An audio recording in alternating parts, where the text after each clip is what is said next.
I love it. So how did Oh My Glow come about? Okay, that Tell one. us about that. That happened the top of the year. It was January 2017. Actually, let me just go back a little bit further. The fall of 2016, Tayana Robinson, she had just started her Makeup Mogul group, Mm-hmm. and it was the collective at the time. Just started it. I think there was like maybe 150 of us in that group. We've done some classes together, met. It was just, a fun little group to be a part of. Mm-hmm. She posted she asked everybody to share a beauty hack. And I'd only been doing makeup at that time, maybe a little over a year. So I didn't really have any Yeah. beauty hacks. I didn't, I'm like, I don't know. So the same friend who told me to become a makeup artist at that fashion show showed me how to take MAC Fix Plus and mix it with pigment. Mm-hmm. And I had been doing that with different kinds of pigments for about 6 months prior. I bought like 4 or 5 bottles of Fix Plus, and I took all these pigments that I liked for brown skin Uh-huh. and made a bunch of different ones to fit my clientele, because predominantly women of color. Because highlighters for our skin looked ashy. It just, or you only get that one isolated area of glow on the cheekbone. And I'm like, Mm-hmm. no, all over. We glow from within. We need that. It Yeah. enhances us because that melanin. So I showed a picture. I just lined up all the bottles up, and I took a picture and I put it in the group, left, figured, well, whatever. And everybody in the group like compiled in the comments under that one post. Like, what Oh is my that? God, what is this? This is genius. And I was like, I thought all y'all did this. Like, I didn't think I really at the time did not think it was anything special. Mm-hmm. Tayana emailed me and she said, you have to show a video of how you made this. Post a video. And I'm like, for what? I remember this too. I'm like, as you're saying this, I remember a lot of this. Right. This was like November 2016, something like that. I'm like, girl, why? Completely ignored her. Christmas comes by, New Year happens, and I get this urge to get out of my bed and record a video. I'm like, okay, I guess I'm just gonna make this video.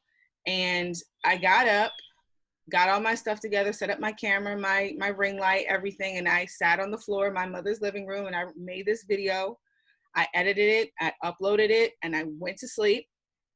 And then when I got up that afternoon, because this took all night, I think I went to bed at like 8 a.m. that Oh my morning. God. Yeah, it was rough.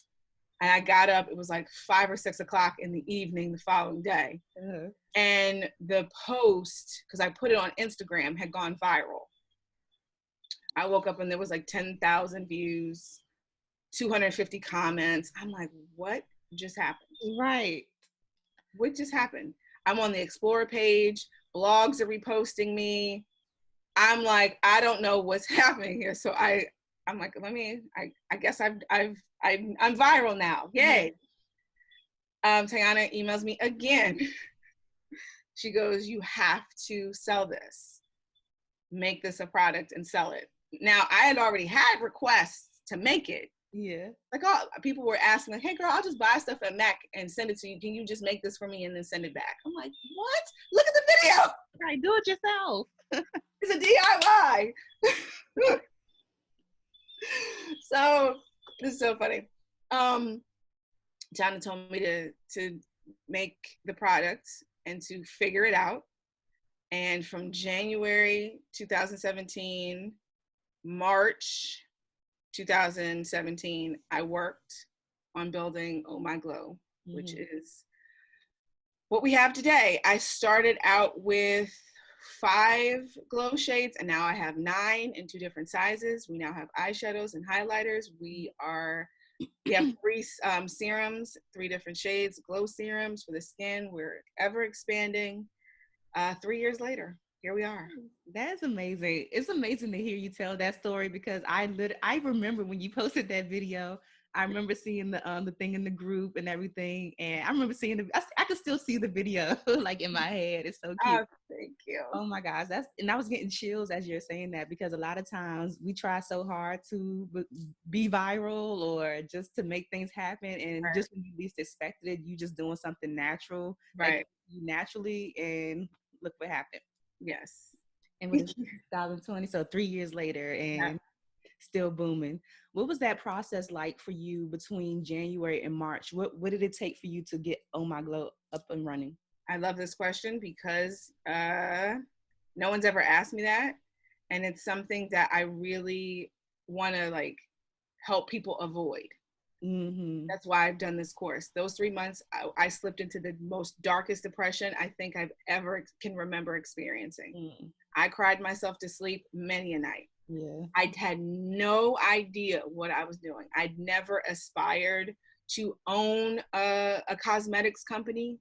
I had to literally learn how to make everything. And I'm by myself. I didn't have any help. I had to learn recipes, make sure I had contracts and things were legal. And I had to set up e-commerce, never heard of e-commerce. Yeah. I had to learn all the lingo, and I did all of this in 3 months. And looking back, I'm like, why didn't anyone stop me? Why didn't anyone stop me? And my poor mom, she could help where she could, but I stayed up. There were days where I forgot to eat. I just wanted to do the very best I could because I literally didn't think I could do anything else at the Mm-hmm. time. So the reason why I want to do this course mainly is to help people not be so overwhelmed with the things that they don't know. Yeah. Because I am grateful for the communities that I've had on Facebook to go when I didn't know what I was doing and needed the extra assistance. But to have to like dig for certain bits of information because not everybody knows what you need. Only you know what you need when you're starting your business. Only you know what you want your business to look like. And you can know all of those things, but not know the resources or the where to go. That's what's crippling. Right. So I want so much for people not to experience what I went through. Right. I'm glad you mentioned the contracts and everything like that because I've always wondered when you're dealing with skincare or just cosmetics in general, are there certain licenses that you have to have or Um, just in order to like it's, maybe it's sell it's it? a little bit of a gray area, but for me, for peace of mind, for me and my customers, I take that extremely seriously. So I vetted my labs. I vetted all of my vendors. I'm like, have y'all had lawsuits? Have y'all had any type of discrepancies with the chemicals that y'all use? Yeah. My product is vegan for that very reason. I try to go after the factories and the labs that are organic. Yeah. I want that security and that safety. If you have your CDC certificates, cool, even better. Like that's one less thing I got to worry about. Mm-hmm. I want to know where you get your products. Where are they ethically sourced? Those things are important because it could bite you in the ass later. Right, right. So as far as you yourself having Oh My Glow, do you have to have a special license or certification in order to even sell it?